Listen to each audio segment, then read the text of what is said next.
खुद ही को कर बुलंद इतना कि हर तकदीर से पहले खुदा खुद बंदे से पूछे बता तेरी रजा क्या है। हेलो बच्चों, कैसे हैं आप सभी लोग।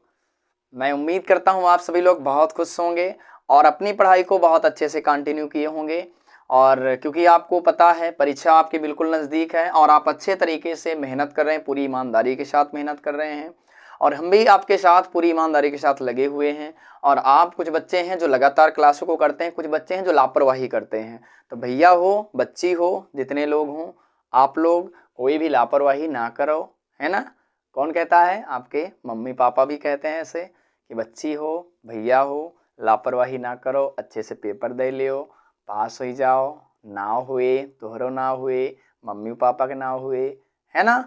तो उनकी बातों को याद करके एक बार अच्छे से याद करिए और अच्छे तरीके से आप पढ़ाई में लग जाइए बच्चों। अभी सवेरा है, अभी टाइम है, अभी आप पढ़ लेंगे तो आगे चल के आपका फायदा होगा, पछताएंगे नहीं। वही हो जाएगा ना, का बरसा जब कृषि सुखाने, समय चूक पुनि का पछताने। जब खेती सूख जाएगी तो बारिश होने से क्या फायदा होगा, पछताने से कुछ होने वाला नहीं है। तो अभी आप अच्छे तरीके से अभी मेहनत करिए। तो चलिए बच्चों, जो बच्चे चैनल पर नए हैं तो मैं चाहूँगा चैनल को पहले सब्सक्राइब कीजिए और घंटी को बजा दीजिए। आप लोग मंदिर जाते हैं तो क्या करते हैं, घंटी बजाते हैं ना सबसे पहले, तो बेल आइकन को प्रेस कीजिए। ठीक है बच्चों, तो इसलिए आप सभी लोग से ना तो मैं पैसा मांग रहा हूँ ना रुपया मांग रहा हूँ, मैं कुछ नहीं मांग रहा हूँ, बस आपकी थोड़ी सी मेहनत और थोड़ा सा सपोर्ट मांग रहा हूँ। मेहनत ये है कि आपको मेहनत करनी है अपने लिए, मेरे लिए नहीं, ये मेहनत आपको करनी है। और दूसरा चीज़, बशर्ते इस चैनल को आगे बढ़ाने के लिए आप चैनल को शेयर कीजिए, लाइक कीजिए, वो ही सिर्फ मेरी दक्षिणा है जो आप मुझे दे रहे हैं। इसके अलावा बच्चों सिर्फ और सिर्फ मुझे चाहिए कि आप मेहनत करें आप आगे बढ़ने के लिए। ठीक है, तो चलिए बच्चों ध्यान से देखिए, आज हम आपके बीच में एक पद्यांश जो कक्षा 10 में बहुत ही अच्छा है, क्योंकि आपको पता होगा कहीं कहीं मेवाड़ मुकुट खंड काव्य है और वही मेवाड़ मुकुट खंड काव्य महाराणा प्रताप के ऊपर, और वही पद्यांश यहाँ लिया गया है।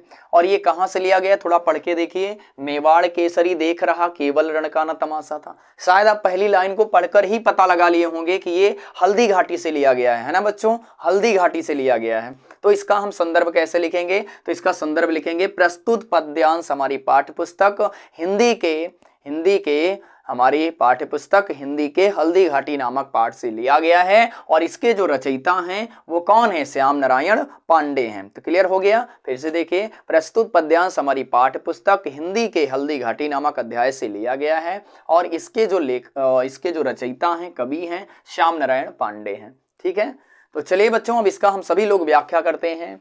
मेवाड़ केसरी देख रहा केवल रण का न तमाशा था, और वह दौड़ दौड़ करता था रण, वह मान रक्त का प्यासा था। चढ़कर चेतक पर घूम घूम करता सेना रखवाली था, और ले महामृत्यु को साथ साथ मानो प्रत्यक्ष कपाली था।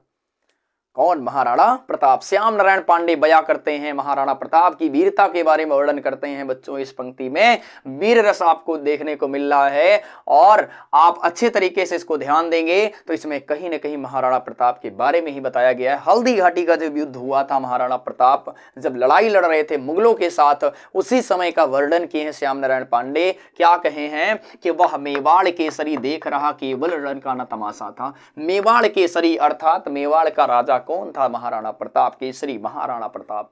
तो मेवाड़ के महाराणा प्रताप देख रहा केवल रण माने युद्ध, केवल युद्ध को ना तमाशे की तरह ना खेल की तरह ही देख रहे थे। कहने का तात्पर्य यह है कि मेवाड़ के महाराणा प्रताप उस युद्ध को खेल की तरह नहीं देख रहे थे। वो कोई तमाशा उनको नहीं लग रहा था कि कोई तमाशा हो रहा है जब युद्ध हो रहा था। तो वही कहा गया मेवाड़ केसरी देख रहा। उस समय मेवाड़ के जो महाराणा प्रताप थे वो उस रण, उस युद्ध को एक खेल की तरह नहीं देख रहे थे। फिर क्या हुआ, क्लियर है? आइए देखते हैं हम सभी लोग अच्छे तरीके से। देखिए, मेवाड़ केसरी देख रहा यानी मेवाड़ के महाराणा प्रताप केवल रण का न तमाशा था, केवल युद्ध को सिर्फ खेल की तरह नहीं देख रहे थे। अब वह दौड़ दौड़ करता था, रण माने युद्ध, वो दौड़ दौड़ के युद्ध लड़ रहे थे और वह मान रक्त का प्यासा था। और वो खून के क्या थे? प्यासे थे। मुगलों का खून सर काटने के लिए प्यासे थे, जान लेने के लिए प्यासे थे, खून बहाने के लिए प्यासे थे। और चढ़कर चेतक पर घूम घूम, चेतक उनके घोड़े का नाम था, वो घोड़े पर घूम घूम के दौड़ दौड़ करके करता सेना रखवाली था, अपने सेना की रक्षा करते थे, रखवाली करते थे। और ले महामृत्यु को साथ साथ और वो जैसा लगता था जैसे अपनी मृत्यु को वो साथ में लिए करके मानो प्रत्यक्ष कपाली था। मानो मानो कौन सा अलंकार आ गया, याद करो, जनु जानो मनु मानो, उत्प्रेक्षा अलंकार। कौन सा अलंकार, उत्प्रेक्षा अलंकार। रस वीर रस, तो मानो प्रत्यक्ष कपाली था। मानो ऐसा लग रहा था जैसे प्रत्यक्ष साक्षात कौन आ गए हो, कपाली, शिवाजी। किसको कहा गया, कपाली, शिवाजी। ऐसा लगा जैसे साक्षात शिवाजी का अवतार आ गया हो, शिवाजी आ गए हों।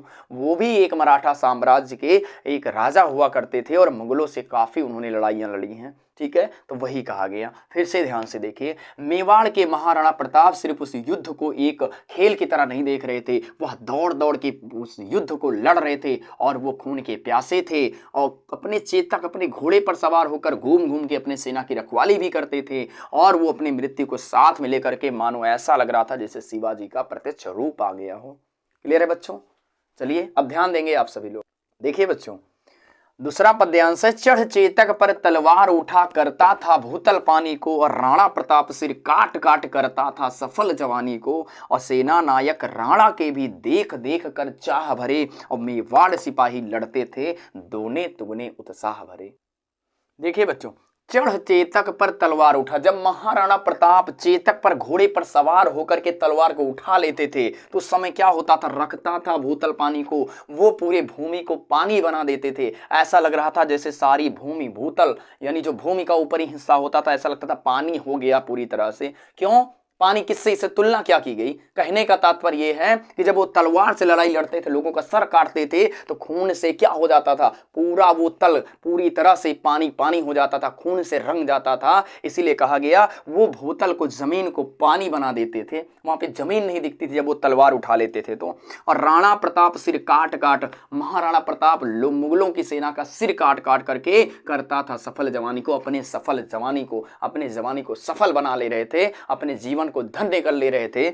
और सेना नायक राणा के भी, और महाराणा प्रताप के सेना नायक जो सेनापति था वो भी रण देख देख, उनका युद्ध देख देख करके चाह भरे उत्साह से भर गए। यानी महाराणा प्रताप के सेना नायक भी उनके युद्ध को देख करके उत्साह से भर गए। और मेवाड़ सिपाही लड़ते थे, और मेवाड़ के जितने सिपाही थे वो भी लड़ते थे, दुगने तिगने उत्साह भरे, दुगने तुगने उत्साह के साथ लड़ाई को लड़ते थे। फिर से देखिए, चढ़ चेतक पर तलवार उठा, जब महाराणा प्रताप जब खड़े होकर के तलवार उठा लेते थे, चेतक पर बैठ जाते थे, तलवार उठा लेते थे, तो रखता था भूतल पानी को, वो पूरी भूमि को पानी बना देते थे। मूलों को सिर काट काट करके जो रक्त बहता था, ऐसा लगता था कहीं जमीन है ही नहीं।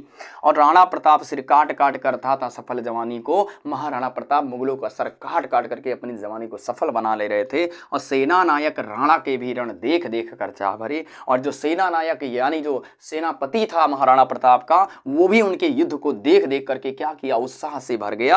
और मेवाड़ सिपाही लड़ते थे दुगने तिगुने उत्साह भरे, और मेवाड़ के जो सिपाही थे वो भी दुगने तिगुने उत्साह के साथ लड़ाई को लड़ते थे। तो ध्यान से देखिए, जैसे महाराणा प्रताप ने सिर्फ किसी और के लिए नहीं, अपने पूरे देश को मुगलों से आजाद कराने के लिए लड़ाई को लड़ा, अपने जान की बाजी लगा दी। और इसी तरह से बच्चों आज आपको जान की बाजी लगा देना, ये वीरता जो यहाँ के सिपाही, यहाँ का सेनापति महाराणा प्रताप अपने देश में दिखा रहे हैं, यही मेहनत आपको अपनी परीक्षा में दिखानी है, वीरता आपको अपनी परीक्षा में दिखानी है। कि आप कर सकते हैं, बिल्कुल कर सकते हैं बच्चों। लगे रहिए, अच्छे तरीके से पढ़ाई करिए। मिलते हैं अगली क्लास में। Thank you very much.